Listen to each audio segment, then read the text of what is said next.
মাঝে মাঝেই আমরা দেখি যে ছোট বাচ্চা পড়ে গেছে, পড়ে গিয়ে মাথায় লেগেছে। মাথায় লাগাটা নিয়ে আমরা সত্যিই সবসময় খুব ভয় পেয়ে যাই। কিন্তু সত্যি মা বাবারা কি করবেন তখন?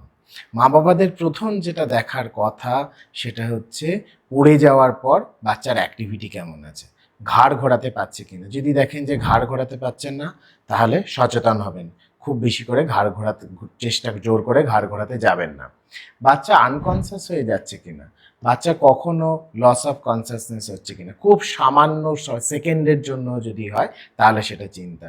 বাচ্চা বমি করছে কিনা, বাচ্চার কোনো খিঁচুনি হচ্ছে কিনা, বাচ্চার নর্মাল অ্যাক্টিভিটি কেমন আছে, বাচ্চার চোখের মনি পিপল যদি কখনো বুঝতে পারেন, দেখতে পারেন সেগুলো কেমন আছে, সেগুলো দেখা উচিত। সাধারণত 24 থেকে 48 ঘন্টা পর্যন্ত অবজারভেশনে রাখা উচিত। বেশিরভাগ ক্ষেত্রে যদি কোনো সমস্যা না থাকে, বিশেষ কিছু হওয়ার সম্ভাবনা থাকে না, কিন্তু তবুও নিকটবর্তী স্বাস্থ্যকেন্দ্রে ডাক্তারবাবুদের কাছে গিয়ে তারপর যোগাযোগ করবেন। নমস্কার।